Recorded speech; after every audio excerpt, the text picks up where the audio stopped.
I'm Johnny Mac with your daily comedy news. Dave Chappelle hosted SNL. We'll talk about that in a second. But late night had some good jokes following the midterm elections. Trevor Noah said one of the reasons so many people were surprised by the results is for weeks, pundits have been saying there's only a few issues that matter to Americans: inflation, crime, and whatever's happening with Twitter check marks. Seth Meyers said, I can't believe a candidate with no government experience who lives in New Jersey and reportedly killed over 300 dogs lost a race for Senate in Pennsylvania. Seth is also excited that people are distancing themselves from Donald Trump, saying, these guys went from devoting themselves to Trump for over 6 years to suddenly tossing him overboard in the span of 24 hours. I gotta say, it's fun to watch. Fox News versus Trump was like Alien versus Predator, Godzilla versus Kong, or Biden versus Stairs. The GOP might suddenly want to cut ties with Trump, but for Republicans, Donald Trump is like Jason. Nothing you can do stops him. Plus, he always looks like he drowned in a lake at a summer camp. So now Trump has to come up with a new explanation for what his big announcement is. Seth speculates, we're launching Trump brand hard seltzer? Jimmy Kimmel switched topics. Meanwhile, on Twitter, Elon Musk is laying people off. His key employees are quitting, and he announced a ban on working remotely. All of a sudden, Mr. Driverless Car needs humans in the seats. I guess he doesn't want people sitting at home wasting time on Twitter all day. Chris Rock is going to stream a special live on Netflix. No date yet other than, quote, early 2023. No details really either. Robbie Praw is Netflix's VP, stand-up and comedy formats, and he said in a statement, Chris Rock is one of the most iconic and important comedic voices of our generation. We're thrilled the entire world will be able to experience a live Chris Rock comedy event, be part of Netflix history. There will be an unforgettable moment. We're so honored that Chris is carrying this torch. I'm excited because we can all hang out and watch it together and do something live on social media or something. I'll figure out what we'll do.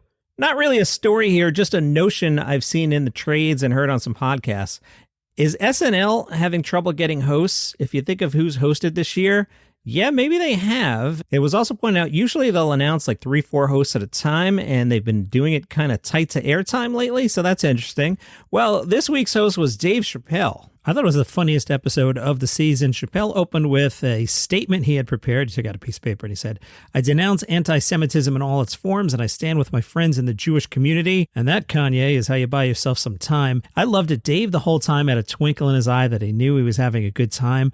But I was watching the band members behind him, and there were at least 2 band members who were not feeling Dave at all, and they kept distracting me. I'm wondering if Lauren picked up on that. One of them in particular was quite stone-faced, right on camera. Dave joked about Kanye West and Kanye losing his sneaker deal and said, ironically, Adidas was founded by Nazis and even they were offended.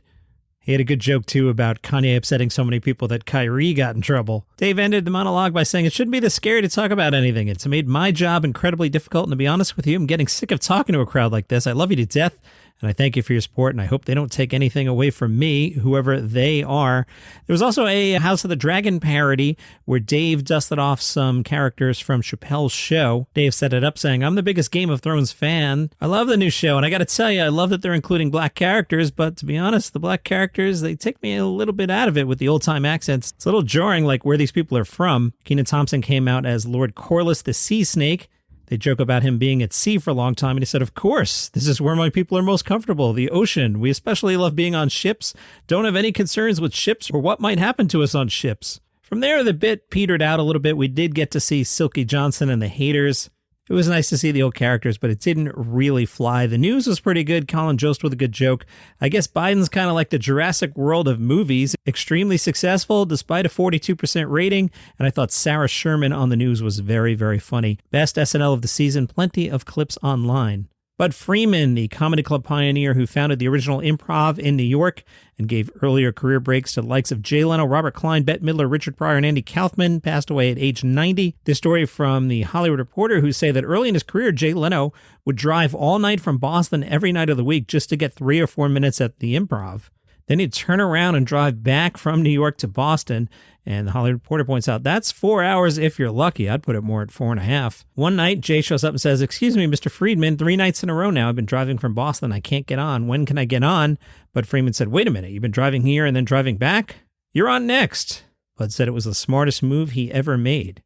Adam Sandler tweeted, Bud Friedman, can't thank this man enough for what he gave to all of us. A comedy home, all the stage time, all the tips, all the encouragement, a place for comedians to hang out and talk about nothing but comedy. Kevin Nealon tweeted, such sad news to hear the passing of my friend Bud Friedman. If it weren't for him and his club, I wouldn't have a career. Always grateful. God bless you, Bud. Bert Kreischer got stuck in a blizzard. There was 2 feet of snow in Bismarck on Thursday. Kreischer's bus got stopped, so he jumped on Facebook and he was like, help. People showed up near the Dan's supermarket and helped him out. The bus was freed. Burton's fans had a couple beverages. Unfortunately, the show in Bismarck was postponed until March 22nd, 2023. The U.S. Sun got in on the Pete Davidson, Colin Jost, Staten Island Ferry turned comedy club fiasco. I'm using the word fiasco because listen to the details here. So Pete Davidson, Colin Jost, and other investors had dropped $280,000 to get a decommissioned Staten Island ferry back in auction last January.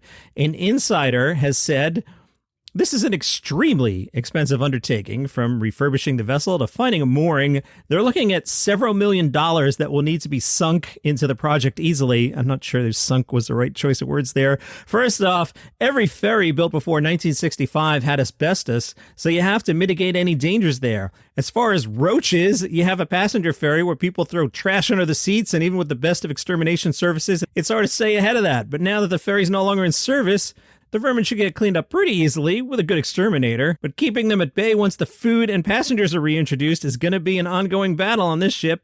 It needs to be pulled out of the water, cleaned, dry docked, and painted, and there has to be a way to drain the wastewater and the toilets. What you need for the boat to meet the Americans with Disabilities Act requirements would be another major expense. The boat will need things like escalators or an elevator.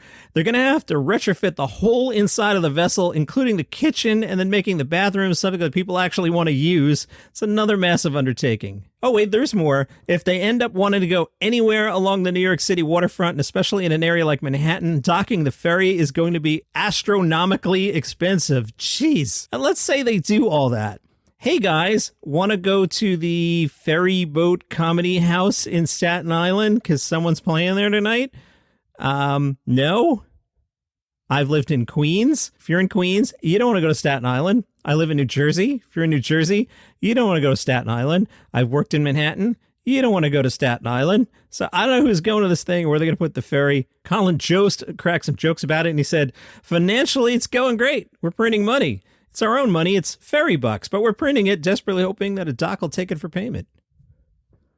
Hashtag 6 seasons and a movie. Vulture with the article, how likely is it that your favorite character is in the Community movie? All right, I'll begin. Jeff. I'm going to say 100% Jeff is in the Community movie, especially since Joel McHale's the one that announced it, and it was in the press release. Danny Pudi as Abed. I'm going to go with 100%. Alison Brie as Annie, 100%. Gillian Jacobs as Britta, 100%. Jim Rash. Now, Vulture, who wrote your article about Community? They credited Jim Rash's character as Craig. Yeah, no. That's like on Happy Days saying Henry Winkler plays Arthur. Technically correct, but he's the dean. Who wrote this? And Ken Jeong as Ben? Again, Vulture writer, have you seen Community? Yes, on Happy Days, Anson Williams played Warren, but everybody calls him Potsy. What is this Ben nonsense? He's Chang. Did no Community fan proofread this thing? All right, let's see what else they got. Donald Glover, he plays Troy. Dan Harmon said Glover is down a clown. I wouldn't want to think about making the movie without Donald. All right. Sounds like Donald is in the show. How about Yvette Nicole Brown's Shirley? Now, she had participated in the 2020 table read, which was a lot of fun, and she's expressed she'd be happy to be in a Community movie. Joel McHale tagged both Donald Glover and Yvette Nicole Brown on his Twitter post. Brown responded, it's happening. Let's go a little deeper. Will John Oliver be on the show? Remember John Oliver? Professor Ian Duncan, he's in the pilot, and then he comes back later in the series. Remember? A Reddit user had claimed earlier this year at Last Week Tonight, they asked John Oliver about this, and the quote is, John said he wasn't sure if he'd be able to do it because he's busy with Last Week Tonight, but he said his part is so insignificant in Community that it isn't important if he's in it. He said he'd like to do the movie if he could pop in when he had a break from Last Week Tonight. Let's see. HBO has their own streaming thing. Peacock is not part of that. I'm going to guess no. Total guess. How about Jonathan Banks as Buzz? Again, I feel like whoever wrote this has never actually seen Community. Nobody calls a character Buzz. He's Hickey. But what about Jonathan Banks as Hickey, Paget Brewster as Frankie, and Keith David as Elroy? They showed up late in the series. My take, if I called Paget Brewster right now and said be at the studio in 10 minutes, she'd be there. Keith David always likes to work, sure, and Jonathan Banks always likes to work. I'm going to guess they're all in it, but for like 3 seconds each. Will Chevy Chase be in it? Well, the character is dead, although on Community you could undead him. I think they did that with Starburns, if I recall. But lots of people don't like Chevy Chase, and he allegedly made some racial comments on set towards Donald Glover, so there's really no reason to bring him back. Joel Kim Booster talked about co-starring with Maya Rudolph on Loot. He said, working with Maya has been incredible. I mean, Maya is an icon to me. I grew up watching her on Saturday Night Live. To work alongside her was really surreal and wonderful. You know, I was crossing my fingers. I was like, if she's awful, it will completely destroy my childhood in any sense. Luckily, it wasn't the case. Maya is incredible and incredibly supportive and an incredible parent. Have you caught on to my running gag yet? It's Pro Letterman. Go back and listen to the last 30 seconds. And that's your comedy news for today. You can follow the show for free on Apple Podcasts or Spotify. There's an audio-only version on YouTube that's doing quite well. Hello, YouTube people. Appreciate you. I'll see you tomorrow.